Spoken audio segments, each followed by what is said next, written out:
Kita akan membahas tentang sebuah tema ya Ustaz ya, tentang waktu tadi, Masya Allah ya. Memang banyak sekali ya di antara saudara-saudara kita yang sebenarnya pengen memanfaatkan waktu dengan baik, tapi selalu tidak bisa memanfaatkan setiap momennya dengan baik ya. Padahal katanya kan waktu itu adalah emas, tapi di sisi lain juga katanya waktu itu adalah pedang. Iya.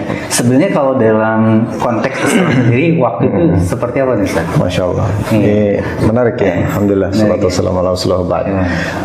Memang nggak cuma anak muda ya, tapi banyak lah dari kalangan kita, mulai dari yang tua sampai yang muda. Kadang-kadang kita tidak sadar waktu itu terus berjalan.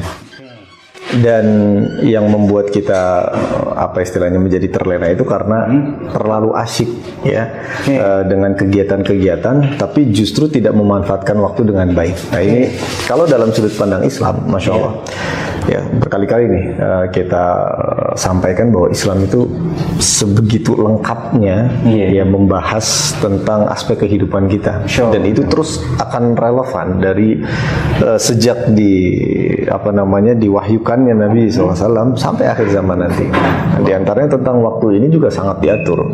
Justru ini salah satu hal yang menjadi ciri khas ya, atau menjadi sesuatu yang apa istilahnya, menjadi sesuatu keutamaan yang dimiliki orang Muslim.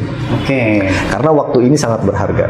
Nah, kalau tadi banyak orang bilang waktu itu adalah uang. Iya, benar. Dari sisi kalimat, orang sana tuh, orang luar tuh, orang-orang sering menganggap waktu nyarinya uang mulu ya. Padahal kan tidak semuanya bisa dengan uang gitu. Tapi kita ambil sisi positifnya dari perkataan itu. Artinya mereka bilang bahwa waktu adalah uang, berarti kan berharga. Anggaplah benar gitu misalnya. Tapi justru dalam Islam dianggap waktu ini dianggap jauh lebih berharga daripada uang. Ya, kalau kita mau bilang adalah emas lebih berharga dong dari uang. Karena nilainya emas itu lebih tinggi daripada uang. Ya, istilahnya kalau 1 gram ya, itu kan bisa kalau di kita ya ratus ribu lah ya uang gitu. Nah, maka dalam Islam itu dianggap waktu ini sangat berharga. Saking berharganya, bahkan Allah SWT bersumpah ya, dalam Al-Quran itu atas nama waktu, wal asr, dan demi masa itu kan waktu ya. Langsung dikhususkan ya dalam dikhususkan, betul. Dan Allah tidak bersumpah kecuali dengan makhluknya yang agung. Ya. Itu di antaranya itu adalah waktu, berarti menandakan bahwa ini adalah sesuatu yang besar, sesuatu yang berharga gitu loh. Ya. Jadi tidak bisa disepelekan. Kemudian Imam Syafi'i juga pernah bilang bahwasannya waktu itu adalah pedang. Nah ini tadi antum sempat bilang waktu itu adalah pedang. Maksudnya apa? Kata beliau, waktu itu adalah pedang. Maksudnya kalau kita tidak menggunakan dengan baik waktu tersebut, maka dia yang akan membunuh kita. Allahu Akbar. Masya Allah. Ustaz, sebelum kita membahas lebih jauh nih ya, biar suasananya semakin hangat, kayaknya udah mulai hot nih pembahasan kita ya. Mungkin biar lebih hangat kita seruput kopi dulu. Insya Allah. Jazakallah khairan nih Mas Fauzi ya. Masya Allah. Iya. Mas Fauzi ini katanya dari Jogja, Ustaz. Jogja, ya Masya Allah. Pas banget ya, identik dengan usahanya, angkringan. Identik Jogja ya, Masya Allah. Katanya kalau minum kopi itu harus ada suaranya. Harus ada suaranya. Ada ahnya. Ada ahnya.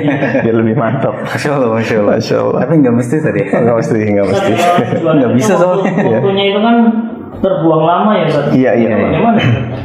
Ya, yang paling utama adalah meniatkan. Maksudnya kita usaha, ya, berjualan, berbisnis, berdagang. Rasulullah juga dulu kan berdagang. Nah, maksudnya kita niatkan berdagang itu walaupun waktunya lama, ya, tapi itu untuk ibadah kepada Allah.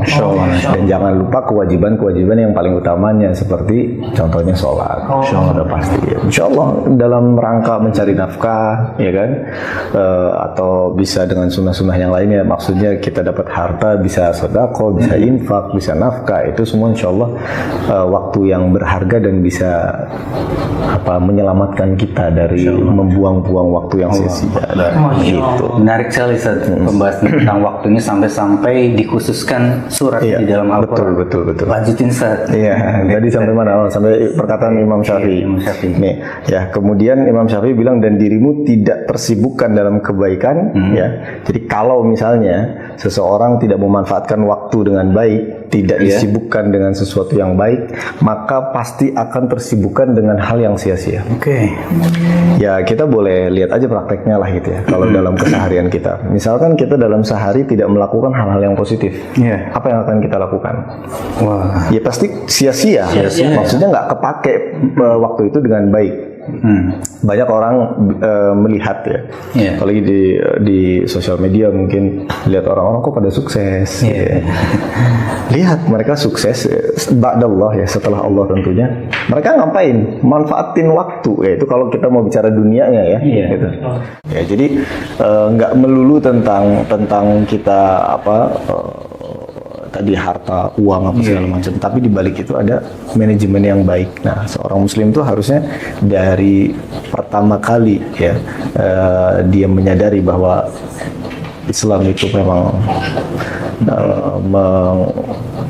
memanage seluruh aspek kehidupan ya, termasuk waktu itu. Ya, dia harusnya menerapkan, dan harusnya orang yang paling sukses adalah Muslim. Terlepas dari misalnya yang sukses itu kan, wah, orang-orang luar negeri, maksudnya orang-orang yang notabene non Muslim, bisa sesukses itu gitu ya. Padahal mereka juga tentunya memanage waktu, dan kita sebagai Muslim semestinya harus bisa lebih memanfaatkan waktu. Ya, karena kita sudah terbiasa, terlatih, termanage waktunya ya. Di antaranya dengan sholat tadi. Gitu. Iya, 5 waktu. 5 waktu, Masya Allah, ya. betul. Iya ya. Kadang orang nggak ngeh sih ya dengan dengan syariat Islam, syariat sholat 5 waktu ini ya. Betul. Kadang ya ngerjain aja gitu kan, kerjakan sholat gitu kan. Tapi lupa bahwa hikmah di balik menerapkan syariat sholat itu adalah tentunya memanage waktu itu. Ya, kadang kita juga lupa kalau sudah istilahnya ada di bawah lagi miskin-miskinnya, mintanya sama Allah. Baru ingatnya pas lagi itu, pas lagi sukses ya. Dagang aja, urusannya uang aja, cuan pokoknya. Nggak ada ingatnya sama Allah. Tapi begitu dia miskin baru ingat sama Allah. Dan itu kan salah kaprah kalau kayak gitu. Ya, benar-benar sekali ya, dengan hikmah mengerjakan sholat waktu ya. Tadi meskipun memang sholat itu kan ditempatkan di waktu-waktu yang mungkin bagi sebagian orang tidak mudah untuk mengerjakannya ya. Kayak misalnya di waktu subuh gitu kan, asar gitu kan, subuh lagi ngantuk-ngantuknya, asar lagi capek-capeknya kerja. Masya Allah. Iya, kadang sampai jam 12. Besoknya nanti sholat subuhnya telat. Dan itulah Allah juga kasih keutamaan yang lebih tuh.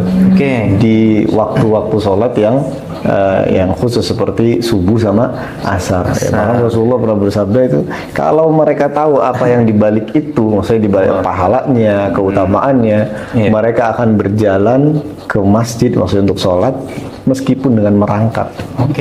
Allah Akbar. Dan pasti kan itu sesuatu yang besar gitu. Saking pentingnya ya. Saking pentingnya, betul. Sesuatu yang harus diketahui oleh seorang muslim supaya mereka termotivasi untuk bisa mengerjakan itu. Betul. Itu ya. Dan itu pasti ya, kalau Rasulullah udah bilang begitu, ya kita tanpa harus tahu apa hadiahnya lah istilahnya ya. Apa pahalanya, ya pasti itu sesuatu yang besar. Dianalogikan dengan bukan analogi, maksudnya dipermisalkan dengan dia pasti jalan walaupun merangkak. Berarti kan kalau misalkan dia lumpuh, dia sakit kaki, pokoknya dia jalan harus sholat. Dia akan bela-belain untuk sholat datang ke masjid. Masya Allah.